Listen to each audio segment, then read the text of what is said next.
Bienvenidos a Forbes Review, un espacio de Spain Media Radio que pretende ser una ventana abierta a la actualidad económica.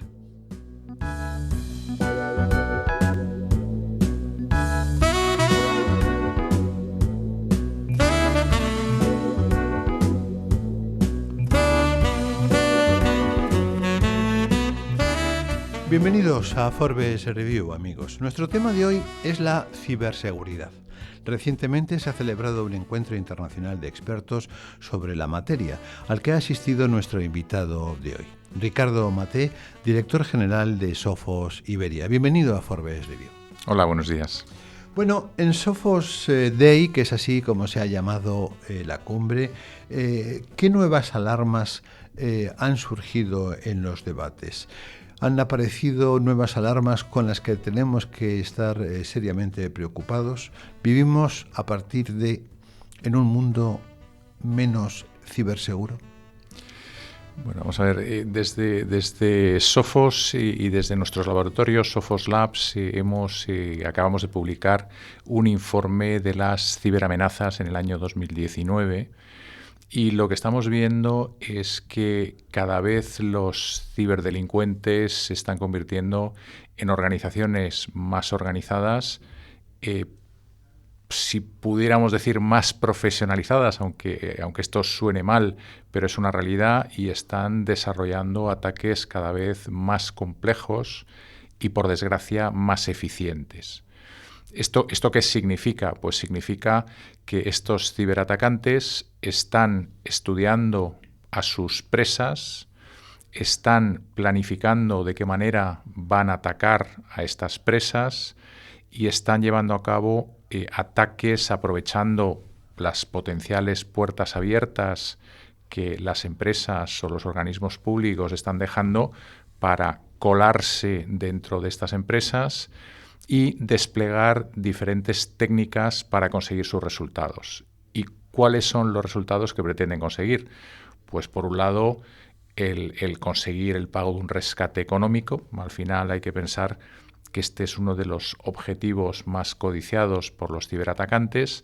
En otros casos es el robar información, que puede ser utilizada por ellos mismos o vendida a otros grupos cibercriminales con diferentes objetivos, o directamente el causar daño a alguna de estas empresas como consecuencia, pues de un objetivo político, un objetivo económico, un objetivo de competencia. Al final hay diferentes objetivos que se persiguen y la realidad es que estamos viendo que, por desgracia, cada vez son más efectivos. Los chicos malos siguen perfeccionándose. ¿Eso quiere decir que el lado oscuro es muy atractivo para el talento cibercriminal? Bueno, vamos a ver, yo creo que en todas las opciones en la vida puedes elegir el lado bueno de la fuerza, por decirlo de alguna manera, o el lado oscuro, ¿no? Yo creo que todos los que estamos combatiendo el cibercrimen, lo que intentamos es hacer atractivo, sobre todo, pues yo creo, al talento joven que está llegando al mercado, y hacérselo atractivo para estar defendiendo pues a las empresas y a los usuarios, y no que se pasen a un lado oscuro que puede ser atractivo, porque no hay duda de que los cibercriminales pues están recaudando mucho dinero, y esto puede a alguien hacerle pensar que es atractivo, ¿no? Pero sin duda es una manera de delincuencia. La ley castiga a los infractores y la gente joven tiene que saber que no es el camino a tomar, sino que el defenderse frente a estos atacantes pues también es un trabajo muy loable y además bien remunerado. Quiero decir que hoy en día hay un déficit de talento en las empresas para protegerse de todos estos ciberdelincuentes, y por lo tanto pues es un camino que yo creo que asegura trabajo a futuro, además un trabajo muy bien remunerado por esa falta de talento, ¿no? ¿Qué podemos hablar de la impunidad? Da la sensación de que el cibercriminal tiene a su favor la invisibilidad, tiene a su favor que que no hay huellas prácticamente. Es decir, estamos hablando de que es un negocio altamente rentable con escaso riesgo. Bueno, a ver, yo no soy no pertenezco ni a las fuerzas de seguridad del Estado ni a ningún medio judicial. Por lo tanto, mi opinión es puramente personal. Y desde luego, mi opinión es que la ley debe de caer con todo su peso sobre cualquier ciberdelincuente, igual que sobre cualquier delincuente. Dicho esto, es verdad que el mundo es muy grande. Y para ejercer la ciberdelincuencia no hay que estar en ningún país físico concreto. Y hay países en los cuales pues es más difícil el poder acceder a esos ciberdelincuentes porque esos países están, digamos, fuera de todos los convenios legales conocidos. Y bueno, pues si hablamos, yo qué sé, de Corea del Norte o hablamos de Irán o hablamos de otros países, pues lógicamente es mucho más difícil, sabiendo que los ataques están proveniendo de alguno de estos países, incluso sabiendo quiénes son los individuos o los grupos criminales que están realizando estos ataques, desde el punto de vista de persecución es mucho más complicado. ¿Cuáles son las tendencias en el cibercrimen actual? ¿Hay una renovación, hay una innovación de alguna manera como existe a nivel tecnológico en las empresas y en el mundo de la ciencia, de la investigación, etcétera? Sí, vamos a ver.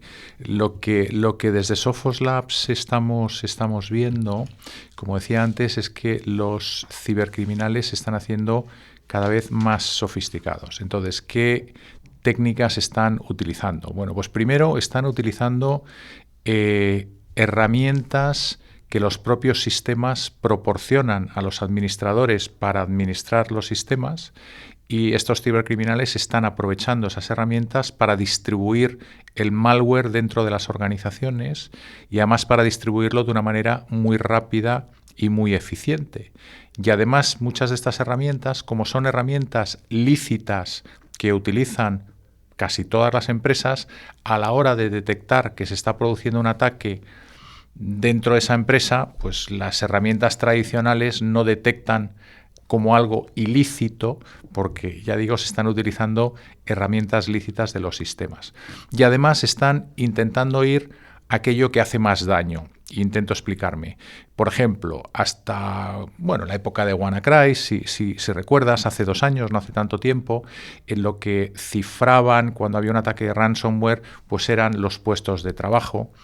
En rara ocasión llegaban a cifrar los servidores y nunca cifraban el backup.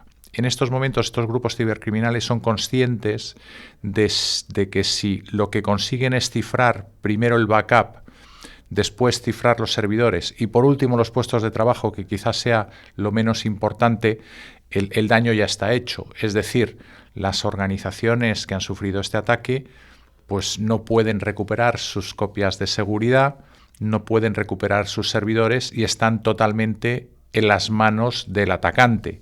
Claro, cuando hacen esto se pueden permitir el pedir rescates millonarios y pues quizás hemos visto recientemente, como ha sido el caso a la petrolera Pemex, que el rescate que le pedían era de 5 millones de dólares, o se sabe que a alguna empresa en España se le ha pedido un rescate de 1,5 millones de euros. ¿Por qué? Porque ya digo que tienen a esta empresa totalmente cogida.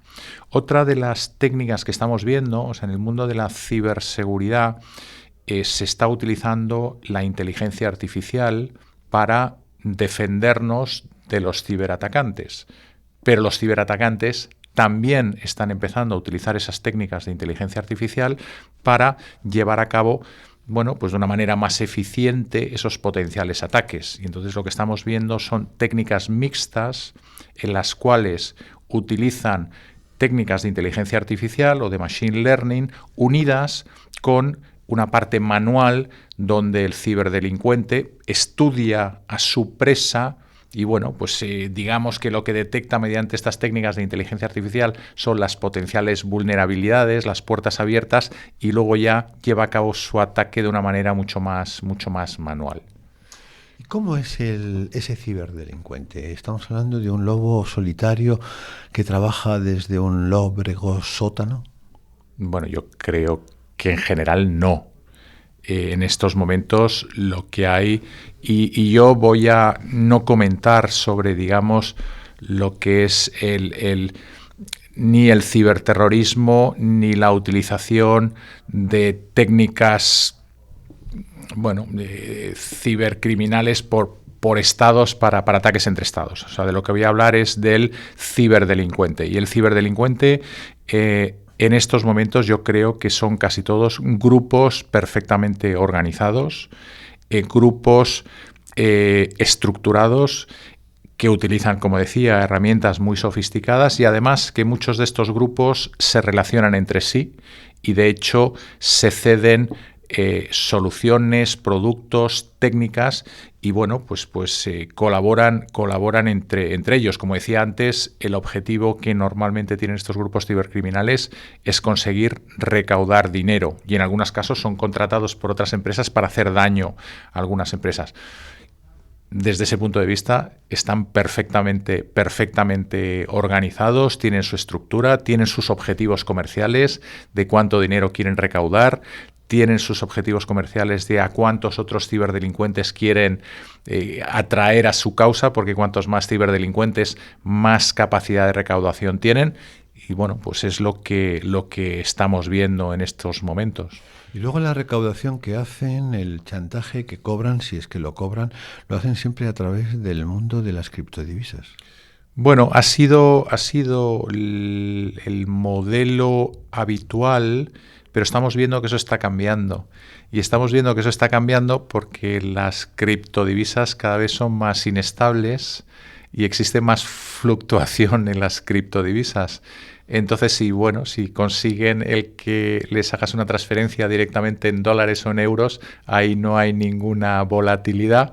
Y estamos viendo que en algunos ataques que se han producido recientemente, directamente lo que solicitaban era una transferencia bancaria a un número de cuenta, bueno, pues en algún país con alguna mayor dificultad de poder hacer el tracking, o en una cuenta que, bueno, pues en el momento en que se recauda el dinero, a partir de ese momento sale o tiene un sistema automático de distribución de esa cuenta hacia otras cuentas en otros países. Bueno, estamos viendo eso en estos momentos. Impresionante. Bueno, ¿qué representan campañas como la del Black Friday? Estamos hablando realmente de campañas masivas donde el consumidor medio, el consumidor final, pues evidentemente pues compra, mete sus datos de tarjeta electrónica, de tarjeta de pago.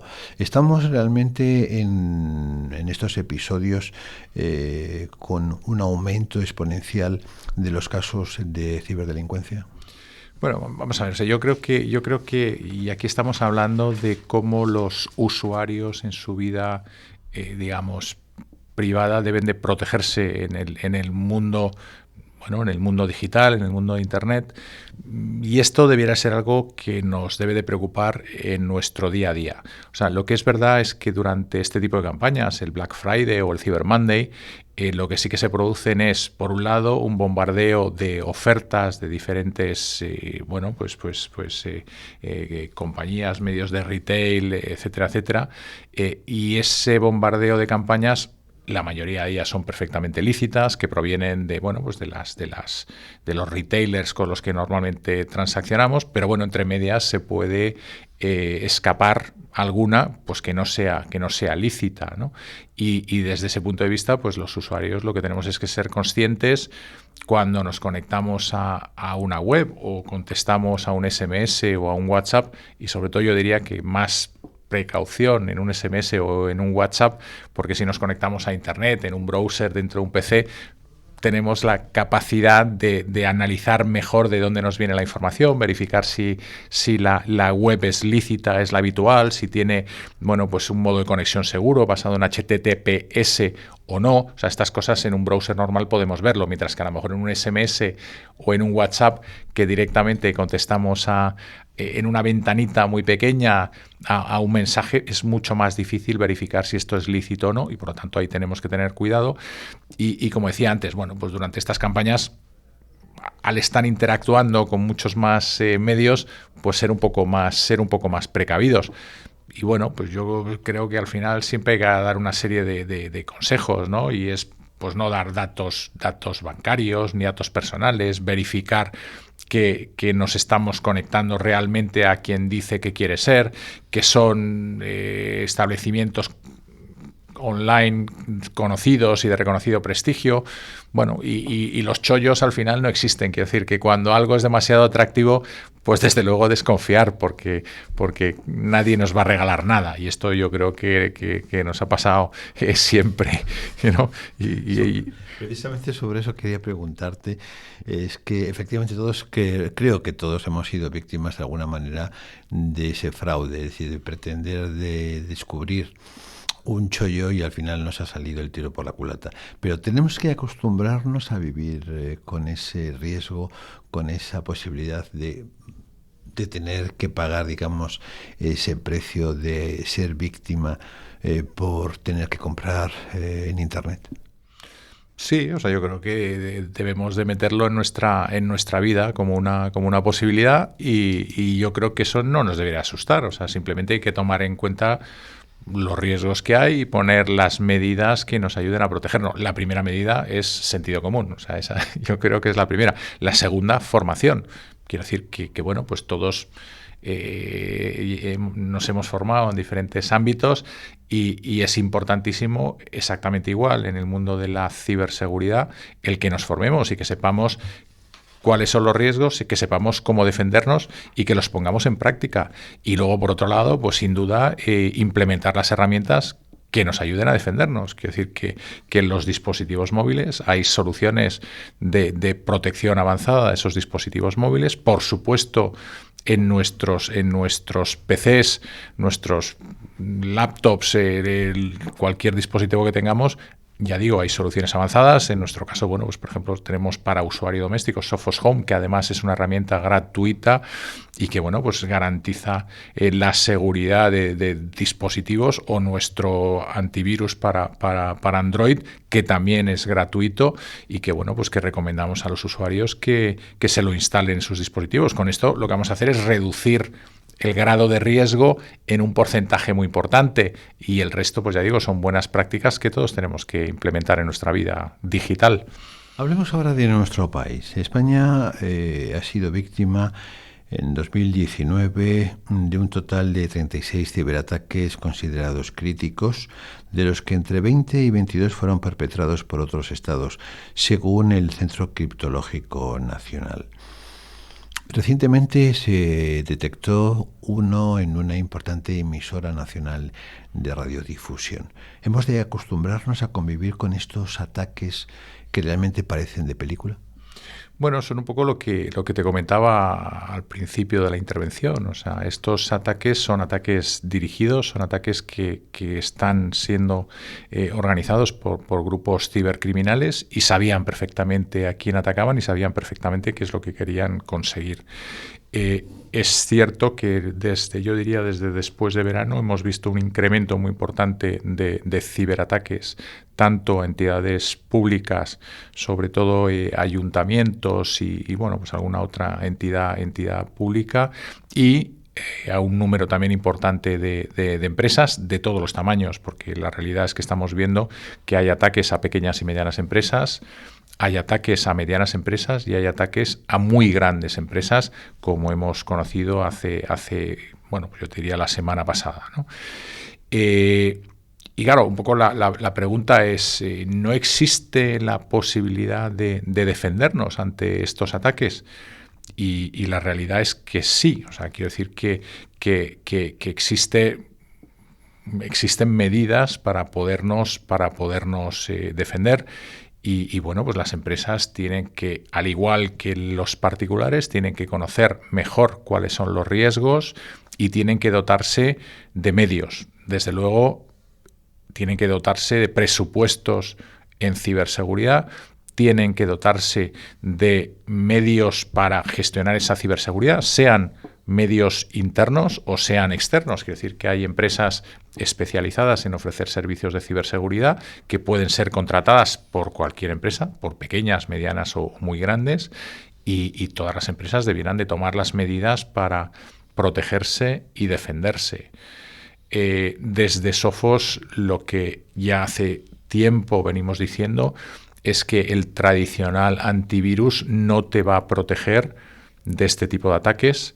¿Por qué? Porque tan solo un 10% de los ataques utilizan, digamos, técnicas conocidas, que es lo que un antivirus es capaz de detectar. El resto de los ataques están utilizando todas estas técnicas combinadas que he mencionado antes y que, por lo tanto, hace falta una solución avanzada de protección que garantice que, bueno, pues que todas estas técnicas, aunque se utilicen estas técnicas combinadas, no tienen efecto. La ciberseguridad, al final, es algo que va por capas. Y tú lo que tienes que hacer es poner el mayor número posible de capas para hacérselo más difícil a los ciberdelincuentes. Si tú en tu organización, al final, tienes una o dos capas, de alguna manera estás dejando puertas abiertas, que es lo que en estos momentos detectan los ciberdelincuentes. Por ejemplo, Sophos hizo un experimento y fue el abrir una serie de webs en Internet que eran ficticias simplemente para ver cuánto tiempo tardaban en ser atacadas. Y, por ejemplo, detectamos que en el caso de Brasil tardaron 50 segundos en intentar encontrar puntos de entrada a esta web. Por lo tanto, los ciberdelincuentes, como decía antes, tienen en esto un ejemplo de una brecha de seguridad, quizás la más grande que se ha producido hasta compañías nosotros para luego vendérselo a compañías, bueno, pues que dan servicios en Internet. Nosotros hemos dado permiso para que se almacenen. Esta brecha de seguridad estaba disponible en Google Cloud sin ningún tipo de protección y tenía los datos de 1.200 millones de personas que estaban sin proteger. Datos, bueno, pues por supuesto nombre de usuario, o sea, nombre de la persona, correo electrónico, país, datos de su seguridad social, datos de Facebook, de LinkedIn, de Twitter, gustos personales, dónde compra, y esto, bueno, 4 terabytes de datos disponibles para cualquiera que quisiera acceder a ello. Esto es realmente grave, pero al final hay una responsabilidad. Quiero decir que hay una responsabilidad de aquella empresa que, bueno, ellos decían que no sabían cómo había acabado allí esa información, pero la realidad es que esa información está allí. Bueno, lo que sí está claro es que la vulnerabilidad del ciudadano contemporáneo es preocupante, ¿no? Porque aunque tengamos cierta cautela, aunque efectivamente accedamos a páginas fiables, al final no se sabe muy bien cómo ni por qué. Hay filtraciones de datos, se cuelgan y al final, pues bueno, acabamos todos desnudos, ¿no? Sí. Bueno, yo creo que ese es un riesgo que hay. O sea, Internet tiene muchísimas cosas muy buenas, pero al final es una puerta abierta al mundo y en algunas ocasiones, pues bueno, pues nosotros, consciente o inconscientemente, estamos cediendo esa información a terceros y lo que no sabemos es esos terceros qué uso están haciendo de esa información. Bueno, aquí hay que pensar si toda esta vulnerabilidad que estamos sufriendo va a ir en aumento, sobre todo porque, bueno, todo el desarrollo del mundo tecnológico, del mundo de la conectividad, pues hace pensar que bueno, paralelamente la vulnerabilidad también irá aumentando. Estoy pensando en el Internet de las cosas. Es decir, vamos a estar todavía aún más expuestos a ese ojo cibercriminal. Bueno, vamos a ver, al final el que cada vez va a haber más dispositivos conectados es una realidad. Estamos hablando ya de muchos millones de dispositivos conectados en el mundo. Y claro, digamos que la inteligencia que da el tener todos esos dispositivos conectados también implica un bajo coste. Es decir, muchos de los dispositivos conectados al final utilizan una tecnología muy básica con muy bajo coste para poderlos conectar al mundo, por decirlo de alguna manera. Y claro, el componente de ciberseguridad es o muy bajo o en la mayoría de los casos nulo. ¿Y esto qué significa? Bueno, pues que gobiernos, administraciones públicas y empresas tienen que ser conscientes de que algunos de estos dispositivos pueden tener acceso a sus redes, pueden tener acceso a sus sistemas, y lo que hay que hacer es protegerlos de la mejor manera posible. Y en algunos casos, pues esa protección no es tan sencilla porque no disponen de los mecanismos mínimos de protección. Bueno, por lo tanto, pues hay que tomar medidas adicionales, a redes totalmente separadas, no conectadas, elementos que permitan monitorizar segmentos de todos estos dispositivos. Bueno, hay digamos, fórmulas que permiten incorporar mecanismos de seguridad y de protección. Y, por supuesto, bueno, pues cada vez más el exigir que cumplan determinados mínimos o normativas de seguridad a todos los fabricantes que están fabricando estos dispositivos, ¿no? Pues damos las gracias, aquí ponemos punto final a nuestro invitado de hoy, a Ricardo Maté, director general de Sophos Iberia. Muchas gracias por estar con nosotros. Muchas gracias. Y nada más, amigos, aquí ponemos punto final. Recordaros que tenéis otra nueva cita la próxima semana en Forbes Review. Y en nombre de nuestra ingeniero de sonido, Laura Ojeda, y de quien os ha hablado, Alfredo Aranda, agradeceros vuestra atención. Hasta la próxima semana. Muchas gracias.